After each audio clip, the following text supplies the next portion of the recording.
Bom dia, pessoal. Bem-vindos à aula de Física 1. Eu sou o professor Juan Otálora e hoje vamos falar sobre as forças e a sua relação com os movimentos.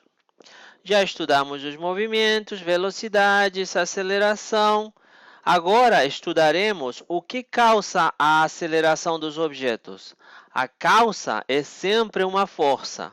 Coloquialmente, forças são puxões ou empurrões. A força age sobre o objeto, mudando a sua velocidade, produzindo então aceleração.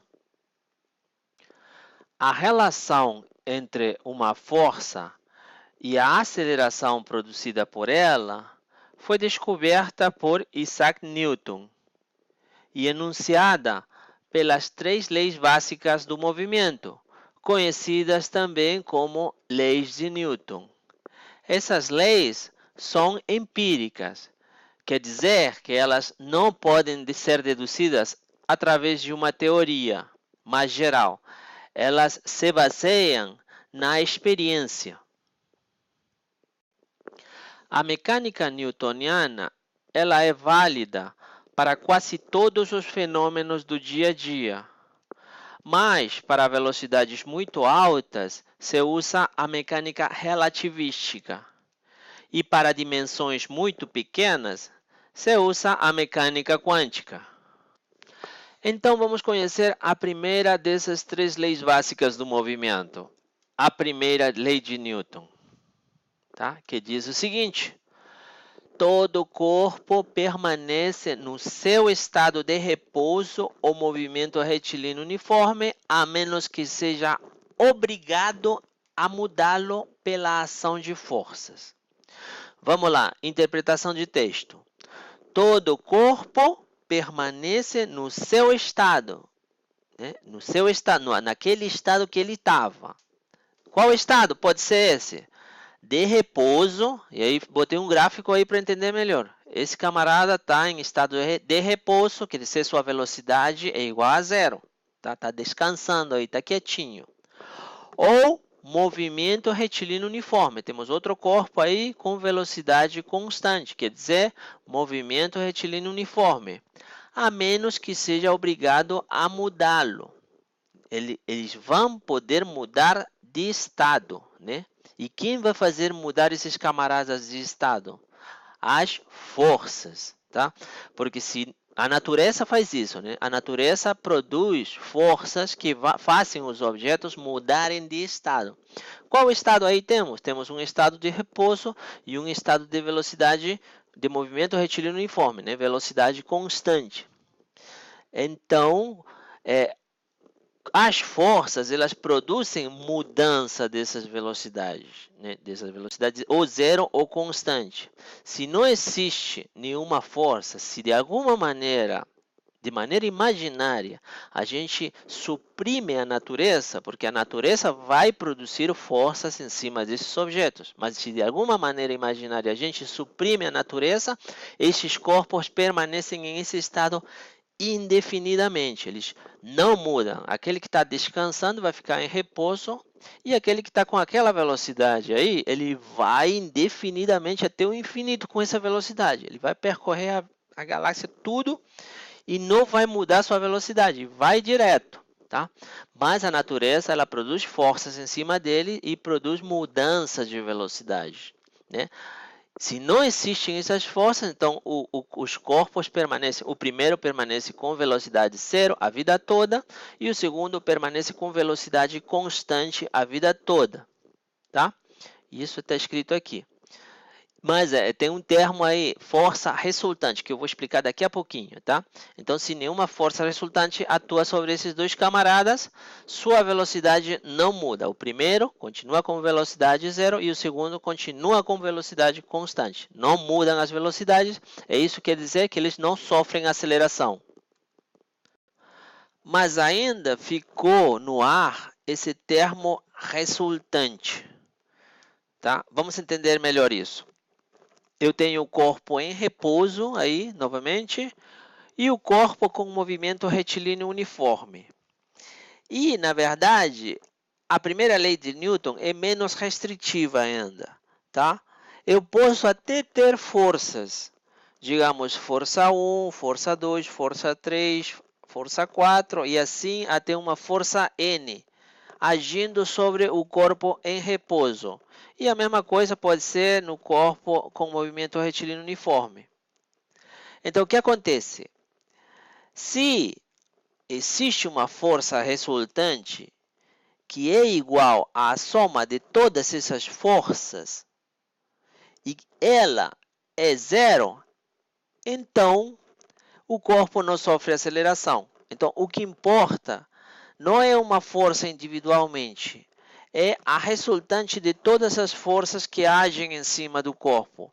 Se a resultante de todas as forças é igual a zero, então os corpos permanecem no seu estado de repouso ou movimento retilíneo uniforme, tá? Então a lei é menos restritiva ainda, né? A primeira lei de Newton, ela não se aplica a todos os referenciais, mas podemos sempre encontrar referenciais nos quais essa lei, assim como o resto da mecânica newtoniana, é verdadeira. Esses são os referenciais inerciais. Referencial inercial é um referencial para o qual as leis de Newton são válidas. Mas em que situações as leis de Newton não são válidas?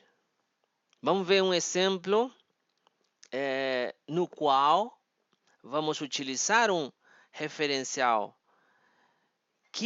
para o qual as leis de Newton não são válidas, tá? Esse referencial não vai ser um referencial inercial e, pelo tanto, aplicar a primeira lei de Newton vai nos dar uma conclusão errada sobre o que está acontecendo, tá? O exemplo é o seguinte, tem um cometa, tá? E vamos analisar o seu movimento. Vamos supor também que esse cometa, ele, imaginariamente, tá? Ele não está interagindo com nenhum planeta. Não existe um planeta que está puxando esse cometa. Não existe uma força em cima dele. Ele está sozinho no espaço. E vamos analisar o seu movimento em um referencial também no espaço. Imagine que esse referencial está quietinho no espaço, analisando o movimento do cometa. Então, a trajetória do cometa vista pelo referencial do espaço será uma linha reta, né? Porque ele vai ficar indefinidamente com sua velocidade, porque não existe nenhuma força que haja sobre ele. Então, aí, em esse tipo de situação, eu aplico a primeira lei de Newton e digo, não, o cometa permanece em linha reta, com velocidade constante, não muda a sua velocidade, então não existem forças que mudem essa velocidade. O cometa está sem interagir com ninguém, né? Então sua aceleração é zero, não há mudança de velocidade. Aí eu venho e eu analiso o movimento do cometa em um referencial que está sobre a superfície da Terra. Tá? Um camarada está aí na superfície da Terra e está analisando o movimento do cometa. Tá? Então, esse referencial seria o referencial da Terra, né? Como seria a trajetória do cometa vista pelo referencial da Terra? Tá? Mas, o que vai acontecer? Que fenômeno está acontecendo aí? A Terra, ela gira em volta do seu eixo, né? Então, aí temos o cometa, e a pergunta é, será que ele vai descrever uma linha reta? A resposta é não. O camarada que está na superfície da Terra, em aquele referencial, ele vai ver uma deflexão. Para ele, não vai ser a trajetória do cometa não vai ser uma linha reta. Ele vai ver uma deflexão e ele vai aplicar a primeira lei de Newton e vai achar o quê? Eu vejo o cometa, a sua velocidade não está permanecendo constante. porque ela está virando o tempo todo, né? Está mudando o seu sentido. Então, existe aceleração aí. E quem que está produzindo essa aceleração? Forças. O camarada vai dizer que existem forças que estão mudando a direção da velocidade, né? E ele está aplicando a primeira lei de Newton de maneira errada. Aonde está o erro aí? Está em que ele não pode fazer isso, porque ele está em um referencial que não é inercial. Para o movimento desse cometa, esse referencial na superfície da Terra não é inercial. Mas digamos, se a gente analisa movimentos em cima da Terra, não de um cometa, né? Em cima da Terra, movimentos pequenos, aí sim você pode aplicar referenciais na superfície da Terra. E aí você pode ter uma boa aproximação da lei de Newton, tá? Uma propriedade importante dos sistemas referenciais inerciais é o seguinte: qualquer referencial parado ou em movimento retilíneo uniforme em relação a um referencial inercial é também inercial, que não é o caso aqui do exemplo, né? Digamos, para o movimento do cometa, o referencial do espaço ele é um referencial inercial. E temos um referencial da Terra. Será que o referencial da Terra ele é inercial também? Não, porque em comparação com o referencial do espaço, o referencial da Terra ele não está parado nem em movimento retilíneo uniforme. Ele está girando em volta da Terra. Então, ele não é inercial. Não podemos aplicar essa propriedade nesse caso. Estamos falando o tempo todo de forças, mas até o momento não definimos a força. Vamos definir ela então. A força é a influência que um corpo exerce sobre outro que causa uma aceleração, né? Você tem um corpo, aí você tem outro corpo e esse corpo causa uma influência em cima do primeiro. E isso causa uma aceleração em cima do primeiro. Tá? A unidade da força no sistema internacional é o Newton. E o seu símbolo é um N maiúsculo. Um Newton é a força necessária para produzir uma aceleração de 1 metro por segundo ao quadrado a um corpo de massa igual a 1 quilogramo. Tá? 1 Newton é igual a 1 quilogramo vezes metro sobre segundo ao quadrado. Tá? Existem outras unidades. Por exemplo, uma unidade menos usada é a dina. Uma dina é igual a 1 grama vezes centímetro sobre segundo ao quadrado. A força é uma grandeza vetorial e vetores vocês sabem que podem ser somados. Então, sempre estamos interessados na resultante dessa soma, a força resultante. Uma outra grandeza que precisamos definir agora, para continuar com o nosso estudo, é a massa. A massa é a quantidade que mede a dificuldade em tirar um objeto da inércia. Aqui é importante não confundir massa com peso. A massa é uma quantidade, é uma magnitude escalar. O peso é vetorial. O peso depende da gravidade, né? O peso é igual a massa vezes a gravidade. Aí você obtém um vetor. E o peso, por exemplo, ele pode ser diferente aqui em Júpiter, na Lua. Agora, a massa permanece a mesma em qualquer lugar, né? Então, não confunda massa com peso. Legal. Vamos ver agora a segunda lei de Newton. Tá?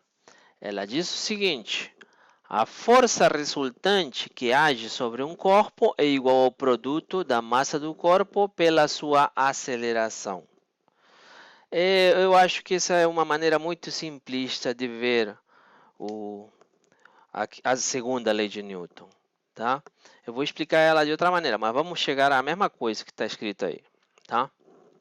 Digamos que temos uma força ou muitas forças agindo sobre um objeto. Essas forças produzem uma força resultante, tá? Isso vai produzir uma aceleração. E existe uma relação entre essa força resultante e a aceleração. E essa relação foi descoberta por Newton, né? É uma relação proporcional. A aceleração produzida vai ser proporcional a essa força resultante. E o fator de proporcionalidade vai ser igual à massa. E assim é como fica a segunda lei de Newton, né? Força resultante igual a massa vezes aceleração, tá? Essa também é uma lei empírica, né? Ela não foi deduzida a partir de uma teoria mais geral. Ela nasce da experiência, tá? Essa lei é o princípio fundamental da dinâmica. Tá? Vamos ver ela novamente através de um exemplo, né?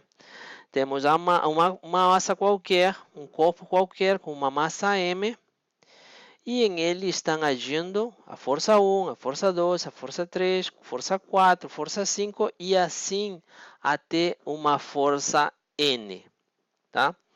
A soma de todas essas forças me dá uma força resultante. E o efeito de todas essas forças sobre esse corpo vai ser o mesmo efeito daquela força resultante agindo sozinha em cima do corpo, né? E essa força resultante vai produzir um movimento em cima desse corpo, vai produzir uma aceleração, né? Essa força resultante é igual à força 1 mais força 2 mais força 3 e assim até a força N.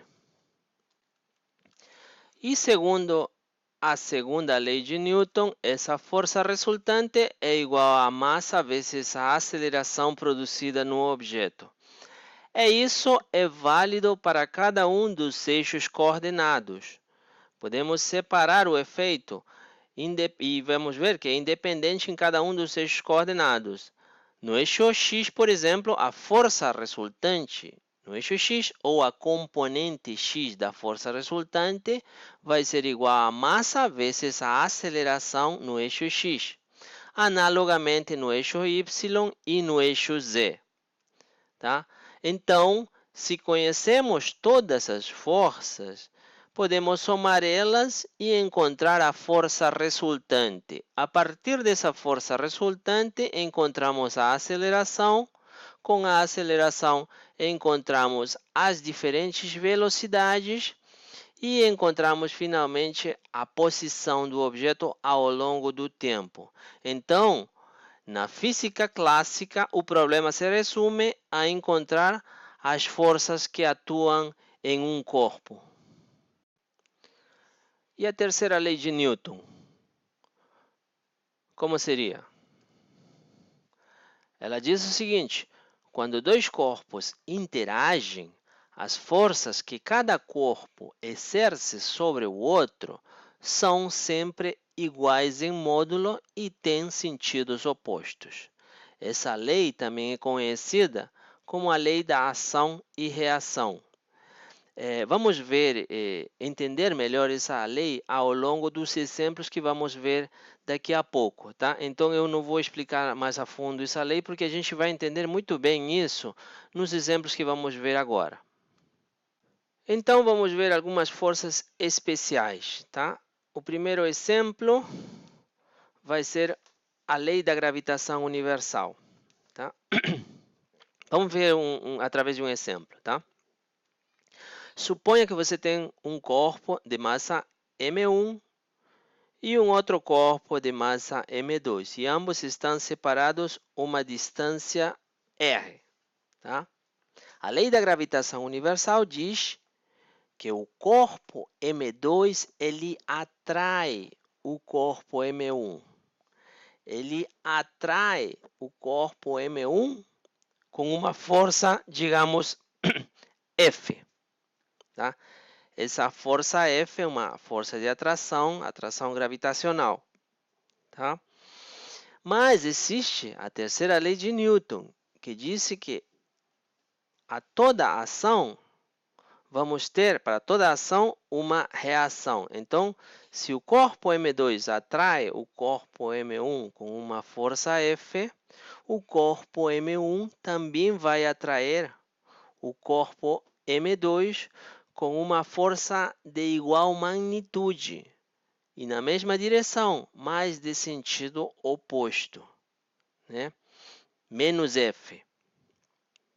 Então, como seria esse módulo dessa força? Existe uma fórmula para encontrar o módulo dessa força, tá? O módulo dessa força de atração vai ser igual a uma constante multiplicada pela massa do primeiro corpo vezes a massa do segundo corpo e tudo dividido pela distância ou o módulo da distância que separa esses dois corpos elevado ao quadrado. Essa constante, então essa é a lei da gravitação universal, né? Essa constante G, ela é mais ou menos 6,67 vezes 10 elevado a 11 newton vezes metro ao quadrado dividido por quilogramo ao quadrado. Essa constante G é conhecida como constante de gravitação universal. Vamos explicar essa força novamente, mas agora de maneira vetorial, tá? Digamos, temos um objeto pequeno, um planeta, um planetinho, tá? E temos um outro objeto. E vamos querer encontrar a força de atração do objeto pequeno, que o objeto pequeno ele sofre por causa do objeto grande, tá? Precisamos definir um sistema de coordenadas. E vamos fazer com que a origem desse sistema de coordenadas coincida com o centro do objeto grande, tá? Então, a partir desse sistema de coordenadas, definimos a posição do objeto pequeno, tá? O vetor R. Esse vetor R, então, a partir dele, podemos encontrar o vetor unitário R, que tem a mesma direção e sentido, mas magnitude igual a 1. Que mais? Queremos encontrar a força de atração, então, em cima desse objeto pequeno, né? E aí já podemos encontrar a sua direção. A sua direção é oposta ao vetor unitário R, né?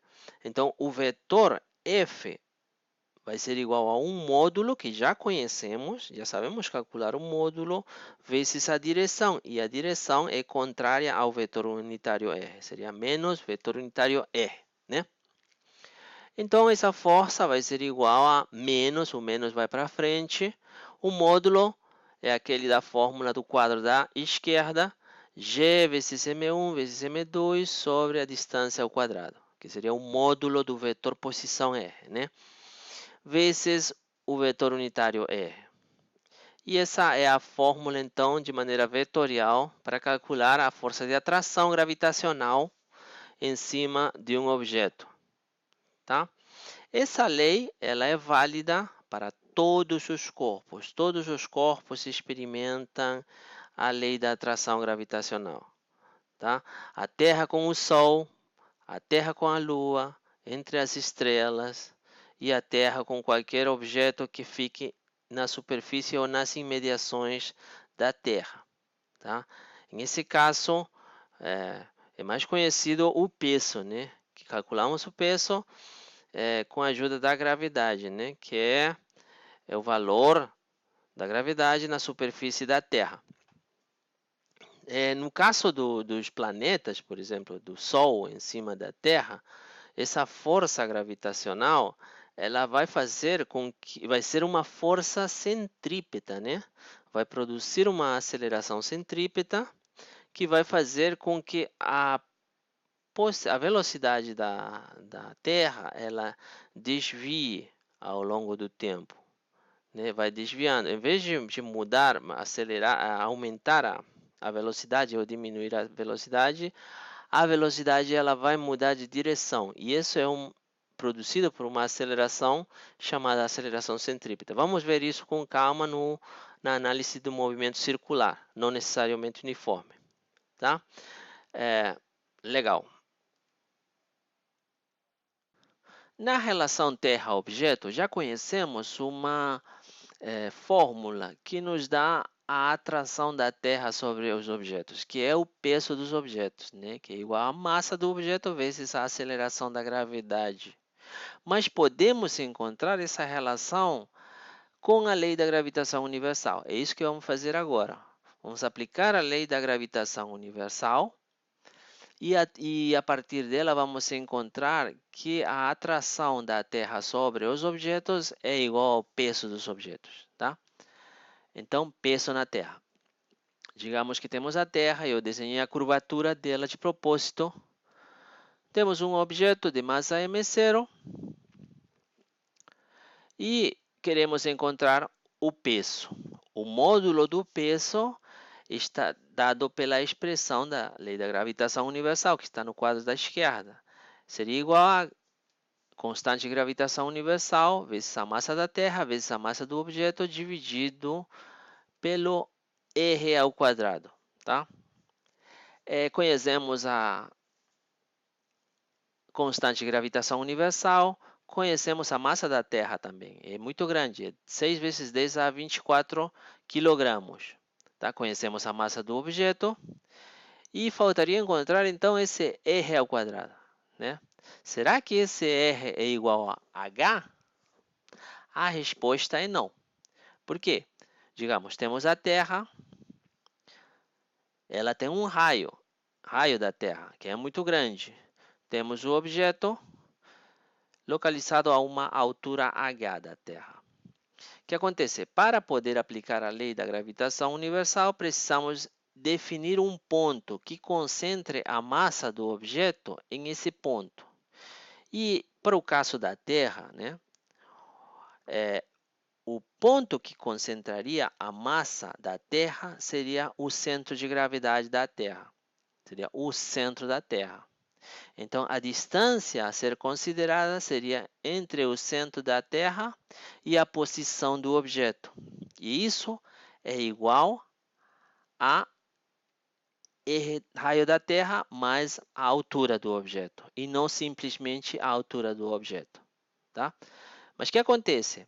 O raio da Terra é 6,4 vezes 10 a 6 metros.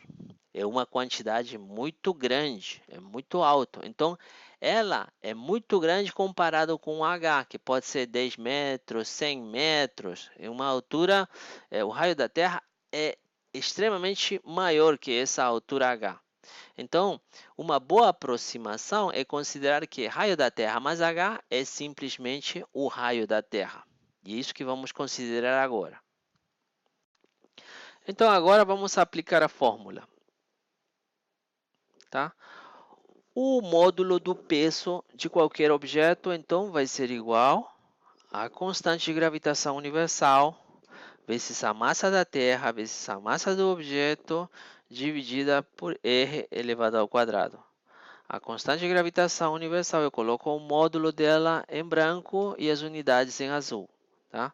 A mesma coisa, a massa da Terra e o raio, eu considero que é aproximadamente o raio da Terra. Né? Estou desconsiderando o H, porque o raio da Terra é enorme e é esse valor aí. Então, o módulo do peso de qualquer objeto vai ser igual a quê?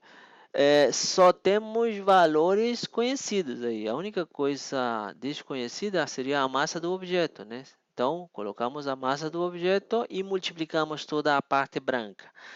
E o resultado vai ser igual a 9,8. E isso vai ser a nível do mar, né? Que em alguns lugares temos as montanhas onde o raio da Terra muda, né? Então, a nível do mar é mais ou menos esse valor, né? O raio da Terra é aquele E o resultado dessa multiplicação vai dar 9,8. Multiplicamos as unidades também, que está em azul, e isso vai dar metro por segundo ao quadrado. Então, esse valor aí é conhecido como aceleração da gravidade. Então, o peso, o módulo do peso, vai ser igual a massa do objeto vezes a aceleração da gravidade, onde a aceleração da gravidade é 9,8 metro por segundo ao quadrado. Mas aí você vai ficar meio desconfiado e vai dizer, não, mas se o objeto é puxado para a Terra com uma aceleração g, que é a aceleração da gravidade, então a Terra ela tem que ser puxada para o objeto com a mesma aceleração. Será que é isso? Será que a Terra também tem uma aceleração? Vamos ver isso aí com calma. E será que essa aceleração é a aceleração da gravidade também? Ou será que está errado esse raciocínio? Vamos ver, tá? Temos a Terra, temos o objeto de massa m0, né? Calculamos o peso, né? Encontramos esse valor desse peso, sabemos o módulo e a direção. Isso produz uma aceleração, que é a aceleração do objeto, né? Que é mais ou menos a aceleração da gravidade. E pela terceira lei de Newton, né? Existe uma força de atração do objeto sobre a Terra, que tem o mesmo módulo e direção, né? Que é o peso P, só que sentido oposto. Tá? Isso vai produzir uma aceleração da Terra pela terceira lei de Newton, vamos ver. Será que aqui será igual essa aceleração da Terra? Será que é igual à aceleração da gravidade? Vamos ver isso, tá? O módulo do peso é o mesmo para os dois, né? A força com que a Terra atrai o objeto tem que ser igual à força com que o objeto atrai a Terra. Isso é igual à massa do objeto vezes a gravidade. E isso tem que ser igual à massa da Terra vezes a aceleração com que a Terra é puxada pelo objeto. Aí já vimos que não é igual à gravidade, né? Essa aceleração vai ser igual à gravidade vezes massa do objeto e a massa da Terra passa a dividir. Mas o que acontece? A massa da Terra é muito maior que a massa de qualquer objeto sobre a superfície da Terra, seja essa uma montanha ou o que for. Então, a aceleração da Terra, como tem esse denominador enorme, ela é aproximadamente igual a zero. Outro tipo de força bastante usado na dinâmica é a força normal. A força normal é uma força de contato de natureza elétrica. Ela é perpendicular à superfície de contato. Tá? Digamos, por exemplo, temos o chão e temos um corpo encostado no chão. O corpo ele empurra o chão e o chão empurra o corpo também, pela terceira lei de Newton, né? Vamos imaginar que temos os corpos assim separados, tá? Mas é só para analisar as forças que atuam em ele. Aplicamos a terceira lei de Newton. O corpo ele empurra o chão com uma força menos n e o chão, né, pela terceira lei, ele reage com uma força de igual magnitude, mas de sentido oposto. Uma força n, que seria a força normal. Tá? Por que eu disse que é de natureza elétrica? Porque ela acontece entre os átomos do corpo e os átomos do chão, aqueles que estão nas vizinhanças do contato. Tá? E na natureza existem 4 tipos de forças: as forças eletromagnéticas, as forças gravitacionais, que já vimos antes, as forças fortes e as forças fracas. E a gente não fala de força, a gente fala de interações, que é um termo mais apropriado. As interações fortes acontecem nos núcleos, por exemplo, é aquela força que mantém unido o núcleo de um átomo, né? Os prótons eles ficam juntos, apesar de que eles se repelem pela força eletromagnética, mas a força forte é mais forte. Os nêutrons também é a mesma coisa, eles ficam unidos por causa dessa força forte. Agora, a força fraca, ela, por exemplo, está presente no decaimento beta, que a gente vai ver depois no curso de Física 4, me parece. Física 4. E depois no curso de Mecânica Quântica. Já vimos que o objetivo da física clássica, da mecânica clássica, é encontrar a força resultante e a partir dela encontraríamos a aceleração, velocidade e posição de um objeto ao longo do tempo. Tá? E para encontrar a força resultante, uma ferramenta muito importante é o diagrama de forças. O diagrama de forças não é mais do que um diagrama onde colocamos todas as forças de todos os corpos que interagem com o corpo a ser analisado. Eu vou fazer um exemplo, o exemplo mais simples possível, que é um objeto em contato com o chão. Tá? E eu quero encontrar o diagrama de forças desse objeto. A primeira coisa que tem que fazer é verificar com que corpos esse objeto está interagindo. Primeiro, seria com o chão, né? E com a terra. E já estudamos esses dois tipos de interações por separado. Agora vamos juntar elas. Mas mentalmente vamos ver elas juntas, essas interações, tá? Então seria primeiro a terra e o corpo. É um tipo de interação gravitacional, né? Temos a terra, temos o corpo. A terra puxa o corpo com uma força P. E pela ação e reação, o corpo puxa a terra com uma força menos P, de igual magnitude mais e direção, mas de sentido oposto, né? Agora, como seria a interação com o chão? Temos o chão e o corpo. O chão empurra o corpo com uma força chamada normal e o corpo empurra o chão com uma força de igual magnitude, mais sentido oposto. Tá? Então, temos as duas forças, as duas interações por separado, né? E em ambas, a ação e reação. A ação e reação, é importante mencionar isso. A ação e reação, elas se dão em corpos diferentes. Temos o peso, por exemplo. O peso em cima do corpo é analisado e o peso e o oposto dele, né, em cima da Terra. E para o caso da normal também a mesma coisa. A normal em cima do corpo e menos a normal em cima do chão. Então elas acontecem em corpos por separado. Então, uma vez que já sabemos que corpos interagem sobre o corpo analisado, e uma vez que já identificamos as forças sobre o corpo analisado, né, que são o peso e a normal, então já podemos fazer o diagrama de forças do corpo. Tá? Temos o corpo sozinho agora, tá?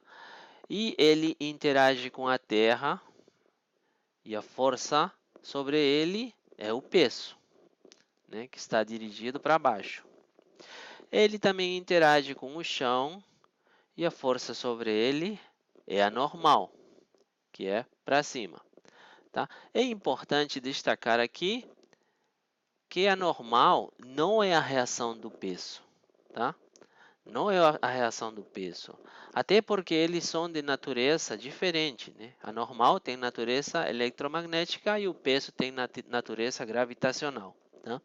Como temos visto antes, a ação e reação elas se dão em diferentes corpos. Nesse caso, a ação e reação podemos falar que é o peso e menos o peso, né, sobre a Terra.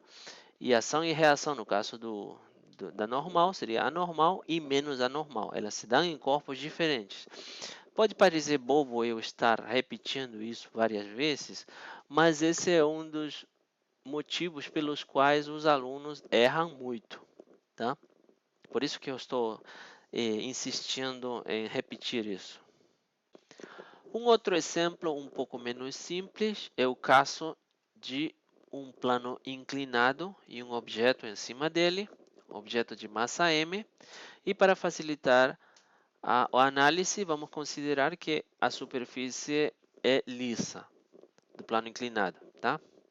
Então, esse objeto interage com a Terra, né? Teríamos o peso interage com o chão, teríamos anormal. E esse caso aí, dado que a superfície é lisa e não existe uma força para contrarrestar a soma da força da normal com o peso, então vamos ter aí um movimento acelerado. A aceleração vai estar em essa direção e a normal mais o peso, a soma das forças sobre o objeto, vai ser igual à massa do objeto vezes aquela aceleração. Mas esse é um modelo simples, onde temos suprimido a força de atrito, né? Temos considerado que a superfície é uma superfície lisa, mas o atrito existe. E o atrito é uma força de resistência que se opõe ao movimento ou possível movimento. Vamos ver isso. Digamos que temos um objeto sobre o chão e puxamos esse objeto com uma força qualquer F. Em oposição a esse possível movimento ou movimento, vai surgir uma força paralela à superfície, que é a força de atrito. Tá? A força de atrito, então, é uma força paralela à superfície e aponta no sentido oposto ao do movimento ou tendência ao movimento. Na verdade verdadeira, a força de atrito e a normal, elas juntas compõem uma força única, que é oposta ao movimento. Tá? Só que, para melhor a análise, essa força única, ela se decompõe em uma componente perpendicular à superfície e uma componente paralela à superfície. A perpendicular é a normal e a paralela é a força de atrito. Uma outra força é a força de tração. Quando esticamos uma corda presa a um corpo, a corda aplica ao corpo uma força T. E essa força está orientada ao longo da corda. Essa força é chamada de força de tração e o seu módulo T é chamado de tensão da corda. Por exemplo, temos um objeto que é puxado por uma pessoa através de uma corda. Então, essa corda, ela puxa o objeto com uma força de módulo T, que é a tensão da corda sobre o objeto nesse caso. Da mesma maneira, a corda puxa a mão da pessoa no sentido oposto, mas com a mesma tensão. Tá? Aqui temos outro exemplo, onde temos um objeto, uma corda, que passa por uma roldana e é puxada por uma pessoa para baixo. Tá? Da mesma maneira, o objeto ele é puxado pela tensão da corda. E a mão da pessoa também é puxada pela tensão da corda para cima, no sentido oposto à força que a pessoa faz sobre a corda.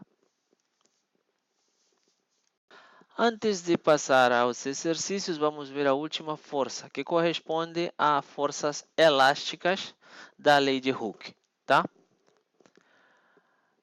Suponha que você tem uma mola que está na posição de equilíbrio, né? E em essa figura, a pessoa está a ponto de esticar a mola. Tá? Ainda está na posição de equilíbrio aí. Então, a pessoa estica a mola, então puxa a mola e a mola puxa de volta, com uma força, digamos, F. Tá? Essa força, segundo a lei de Hooke, tem uma relação com a deformação da mola. A mola, precisamos calcular então essa deformação. Para isso, usamos o eixo X na posição horizontal, que é a posição onde a mola está sendo esticada, e fazemos coincidir a origem do eixo X com o ponto final da mola, na posição de equilíbrio. Tá? Então, a deformação da mola vai ser a deformação desse ponto. Ele está agora, quando a mola foi esticada, está na posição x. Então, a deformação seria x menos 0, x. Essa seria a deformação da mola. Então, a lei de Hooke disse o seguinte, que a mola puxa com uma força F a mão da pessoa e a magnitude dessa força é proporcional a essa deformação, que nesse caso é x, né? E a constante de proporcionalidade entre a força e a deformação é essa constante aí, K. A direção da força é a mesma direção do eixo x, mas o sentido é o oposto ao eixo positivo x. Então, por isso que tem esse sinal negativo aí, tá? A constante x é a deformação e a constante K é conhecida como constante elástica da mola. Legal, agora vamos ver exercícios. Então, vamos fazer um exemplo. Digamos que temos um plano inclinado, cuja superfície é lisa, quer dizer, não existe atrito. Esse plano inclinado faz um ângulo de 30 graus com a horizontal. E em ele colocamos uma massa M suspensa por uma corda fixa na parede do plano inclinado. Tá? Essa em azul é a corda e a massa do objeto é 8,5 kg. Pede-se o diagrama de forças, a tensão da corda, a normal e a aceleração quando a corda for cortada. Solução. A primeira coisa que temos que fazer é identificar os objetos com os quais o objeto interage. Então, desenhamos aí o nosso objeto de massa M. Ele interage com a Terra através do peso. Ele interage com o chão através da normal. E ele também interage com a corda através da força de tração. Não existe atrito, força de atrito em esse diagrama porque a superfície do plano inclinado é lisa.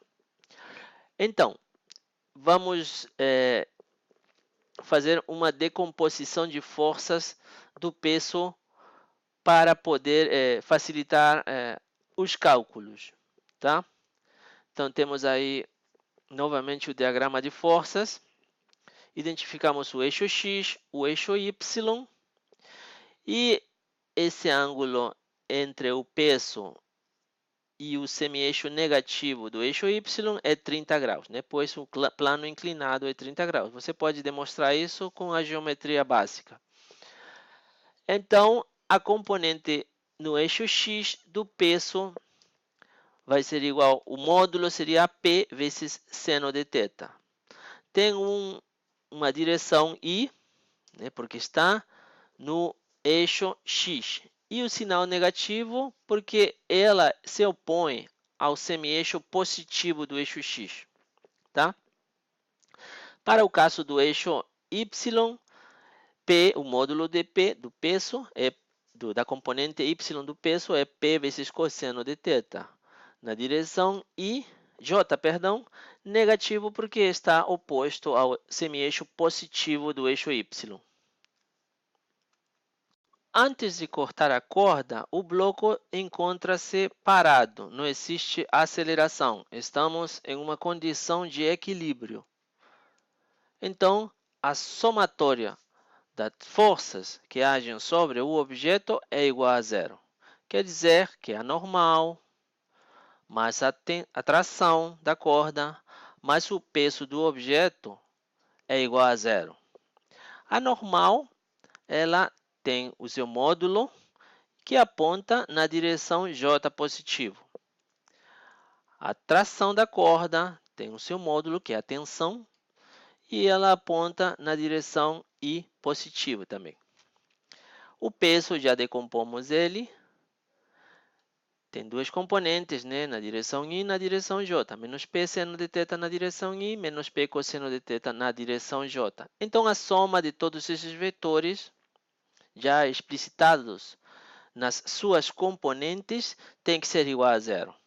Então, n na direção j, mais t na direção i, menos p seno de θ na direção i, menos p cosseno de θ na direção j, tudo isso tem que ser igual a zero, tá? O que eu vou fazer agora é agrupar de acordo com as suas direções. Na direção i, identificamos que temos a componente da tração, né? E do peso, menos p seno de θ. Na direção j, temos a normal, positiva, menos o peso vezes o cosseno de θ.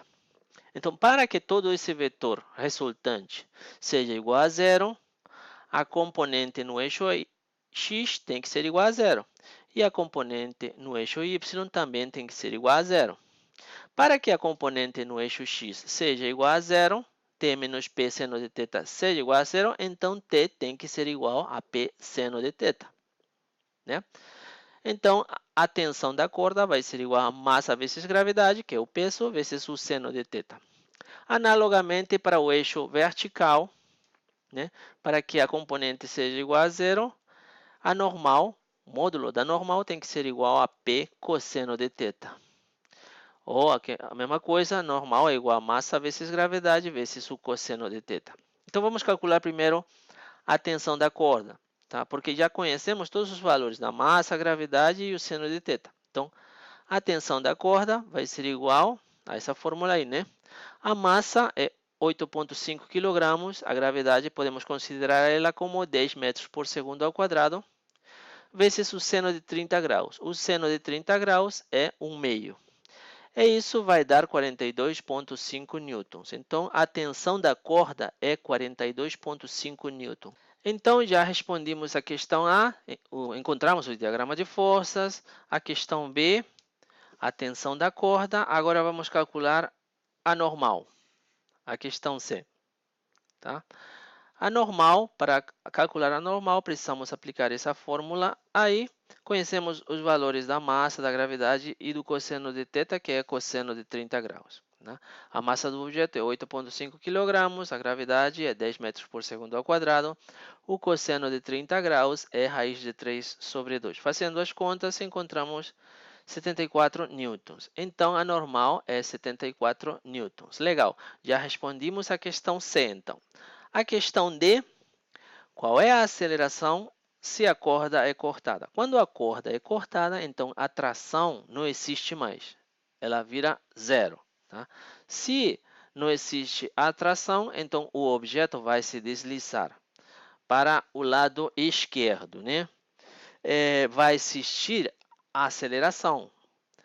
E quem vai ser responsável por essa aceleração vai ser a força resultante, a somatório das forças normal e o peso, né? Porque não temos mais a tração da corda.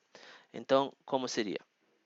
Vamos colocar aqui. Se cortarmos a corda, né, a tração é igual a zero, somatório de forças, então vai ser igual a massa vezes a aceleração. Aí podemos aplicar a segunda lei de Newton, né? No eixo x existe aceleração, né? Porque o objeto se desliza no eixo x. Já no eixo y não existe movimento. Tá? Para visualizar isso, temos aí o diagrama de forças novamente. Não existe mais atração. Temos a normal e o peso. E as componentes do peso também estão aí. Então, no eixo x existe aceleração, porque o corpo se desliza. No eixo y, o somatório de forças é igual a zero. Tá? No eixo x, o somatório de forças tem que ser igual a massa vezes a aceleração no eixo x. Tá? A única força que existe no eixo x é a componente x do peso, menos p seno de 30 graus. E isso tem que ser igual a massa vezes a aceleração. O peso é igual a massa do objeto vezes a gravidade. Isso está multiplicado pelo seno de 30 graus, é isso igual a massa vezes a aceleração. Temos a massa em ambos lados da equação, então podemos eliminar ela. E, finalmente, a aceleração vai ser igual a menos gravidade vezes o seno de 30 graus. Tá? A gravidade é mais ou menos 10, seno de 30 é 1/2, então a aceleração vai dar mais ou menos 5 metros por segundo ao quadrado. Tá? Isso é ao quadrado. Vou botar aqui ao quadrado, tá? O sinal negativo indica que o objeto está se movendo com a aceleração que aponta na direção contrária ao semi-eixo positivo x. E realmente, né, o objeto se desliza para a direita, para a esquerda, perdão. Vamos fazer outro exemplo.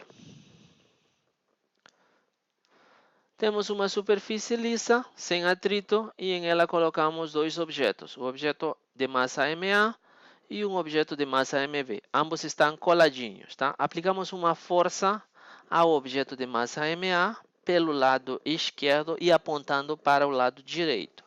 Isso vai produzir uma aceleração para o lado direito, né? Ambos objetos estão coladinhos, permanecerão coladinhos, então ambos vão se mover com a mesma aceleração. Tá? Então, a pergunta é quanto vale essa aceleração? Solução. Primeiro, vamos analisar o objeto de massa MA, o objeto A. Vamos calcular o seu diagrama de forças e vamos aplicar a segunda lei de Newton para ele, sozinho. Tá? Legal. Diagrama de forças primeiro. Tá? Esse objeto ele interage com a Terra. Temos o peso dele. Ele interage também com o chão, então vamos ter a normal. Quando aplicamos a força sobre o objeto A empurra o objeto B. Então, a toda ação, teremos uma reação do objeto B, né? Então, o objeto B empurra de volta, com uma força que vamos chamar força de B sobre A. Tá? Então, podemos aplicar agora sim a segunda lei de Newton para o objeto A. O somatório das forças sobre o objeto A vai ser igual à massa do objeto A vezes a aceleração, que é a mesma para ambos os objetos. Tá? Eu vou aplicar então essa lei. Então, vou decompor as forças de acordo com eixos Y e X. Tá? E isso tem que ser igual. Ainda não coloquei aí as componentes, tá? Vou fazer isso com calma agora, tá? Mas isso tem que ser igual à massa do objeto A vezes a aceleração. Eu coloquei aí o módulo da aceleração, mas aí tem que ir um vetor. A direção da aceleração é a direção I positiva, tá? Então, colocamos aí o I positivo, né? Isso quer dizer o quê? Que a componente J da aceleração, ou desse termo aí, tem que dar zero. Né? E faz sentido, porque no eixo Y não temos movimento. Então, o somatório de forças no eixo Y vai dar zero. Tá? Então, vamos lá, vamos encontrar as componentes. Primeiro, no eixo X, que é a componente que acompanha a direção I. Temos primeiro a força, essa força verde que aponta para o lado direito, então ela tem sinal positivo. A força do objeto V sobre o objeto A aponta para o lado esquerdo, né? Para o lado negativo do eixo X. Então, ela vai ter sinal negativo. Analogamente, vamos ter no eixo Y a normal positiva menos o peso do objeto A, com sinal negativo porque aponta para baixo, contrário ao semi-eixo positivo Y. Legal. Então, agora podemos pegar essas componentes de maneira independente. No caso do eixo X, eu vou aplicar a segunda lei de Newton. E no caso do eixo Y, vou aplicar a condição de equilíbrio. Então, vamos lá. No eixo X, eu vou pegar as componentes que acompanham a direção I. Seria força menos força de V sobre A tem que ser igual a massa de A vezes a aceleração. Tá?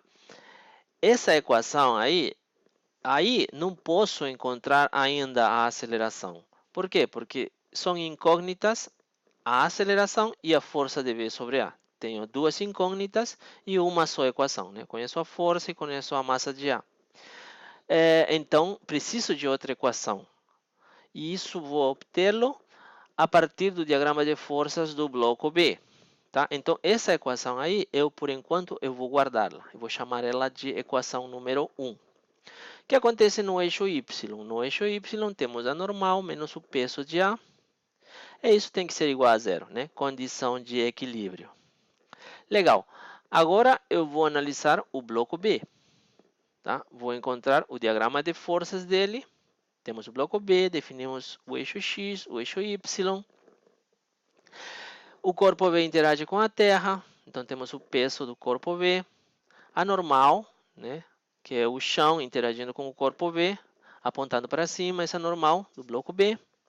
E temos a força do bloco A sobre o bloco B, né?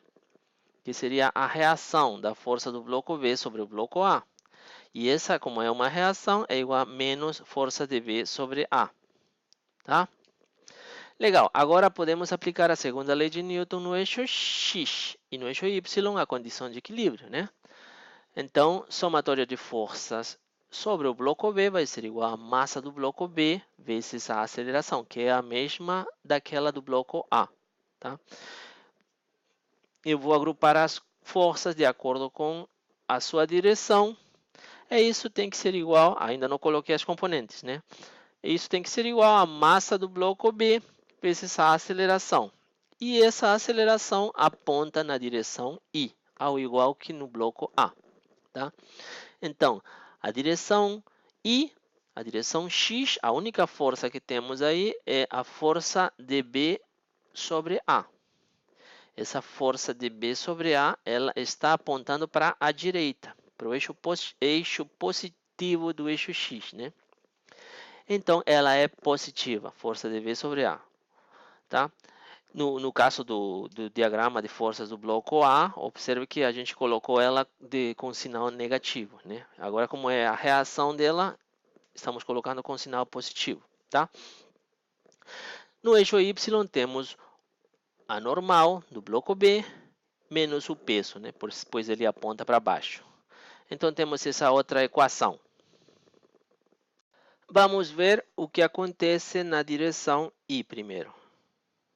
Na direção I, temos a força de V sobre A, tem que ser igual à massa do objeto B vezes a aceleração. Tá? Observe que essa é a segunda equação que eu estava procurando.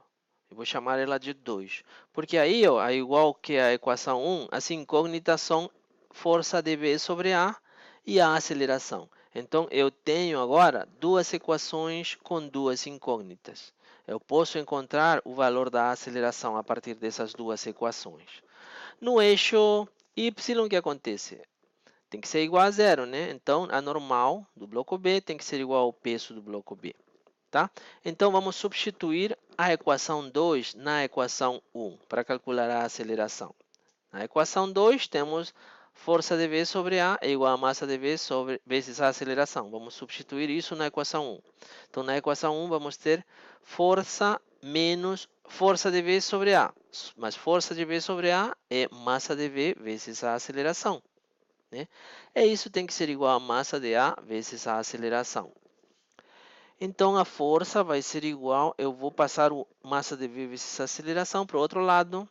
Então, e o A, vou colocar ele em evidência e dentro do parênteses vou ter massa de A mais massa de V. Então, finalmente, a aceleração vai ser igual à força aplicada sobre os objetos dividida pela massa de A mais a massa de B, que é a massa total do sistema. Vamos resolver esse problema de maneira bem mais simples, analisando o sistema como um todo.